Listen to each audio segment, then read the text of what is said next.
Sorry, this recording won't be very good.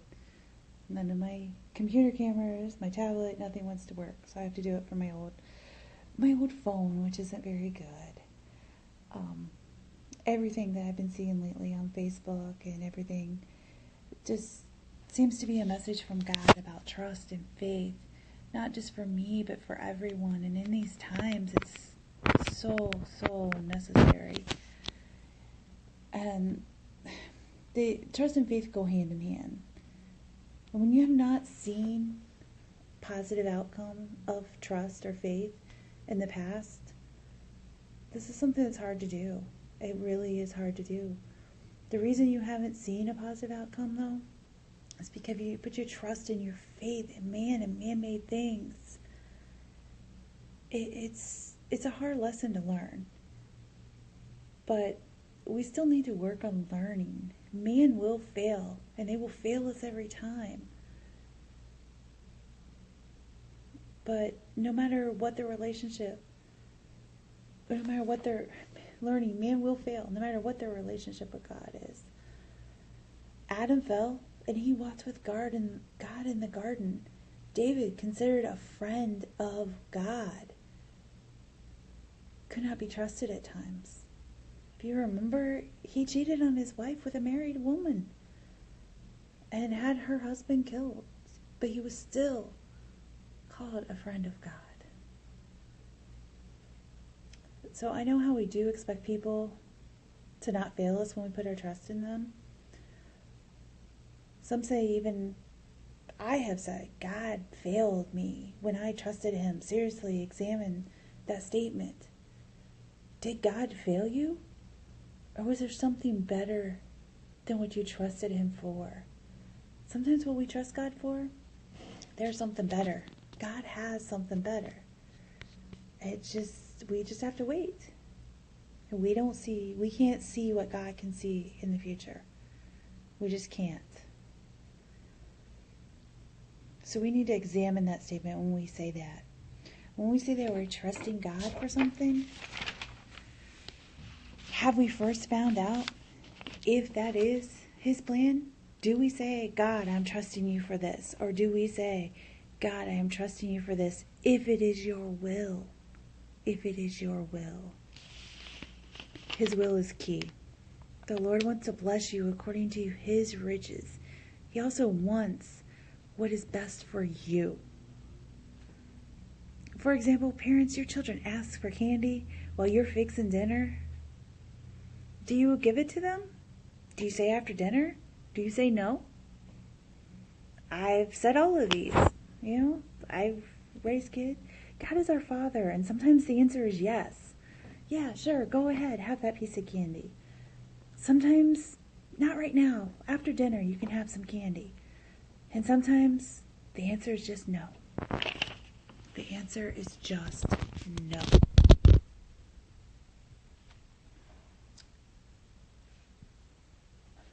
And it's the same answers we give our children. God gives us we give those to our children.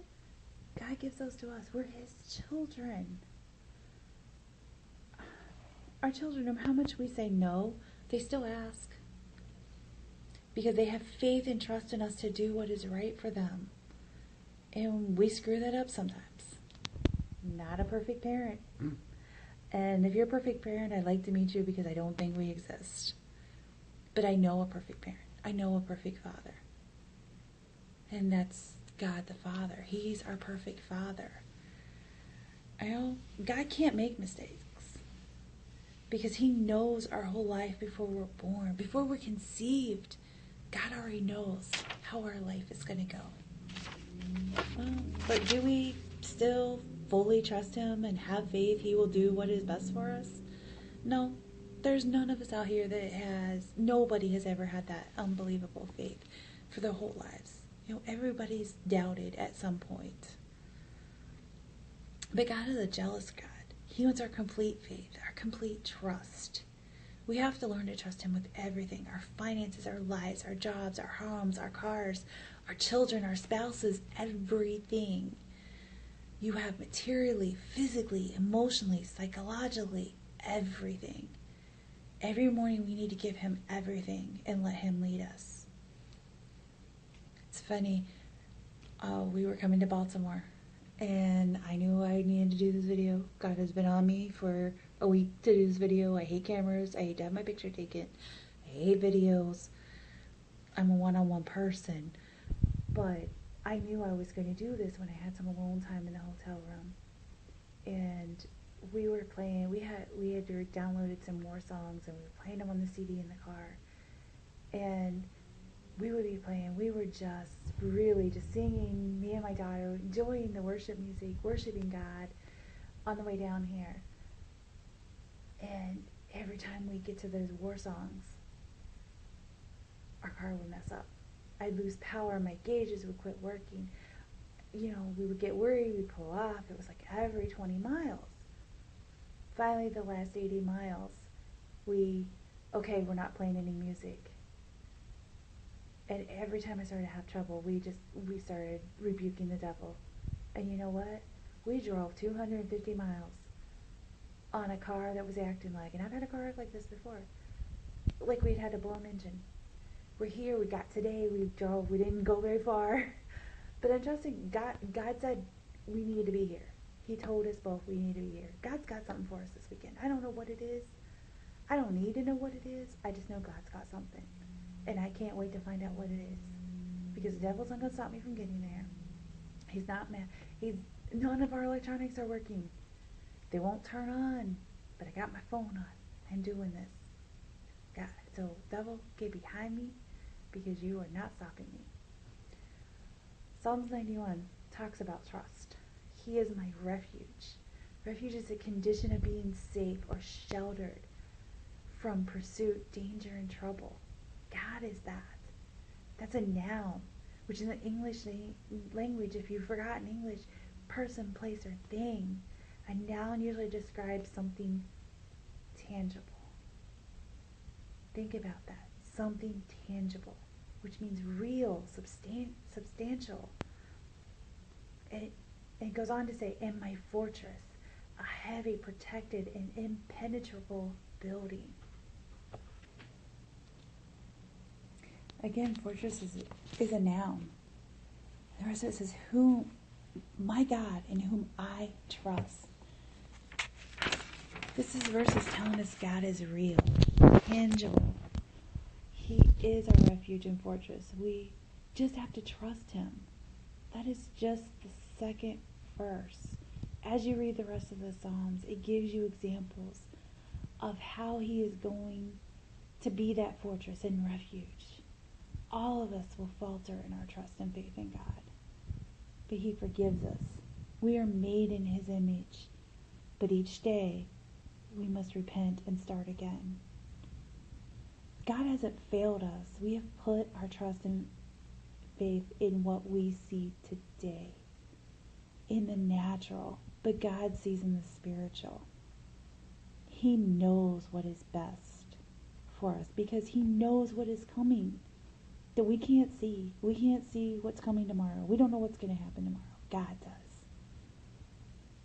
We have to learn to grow our relationship with God, to see how he sees, to get that glimpse into the spiritual. Nothing happens in the natural that God has not already worked out in the spiritual. How do I know this? Let me tell you. I was told I had a very vivid imagination growing up. I would daydream a lot. But when I did, what was going on in my head, I could actually see in front of me. Yes, I had an imaginary friend named Bobby who was a girl. Till I was in first grade, before Bobby disappeared, I couldn't see Bobby anymore.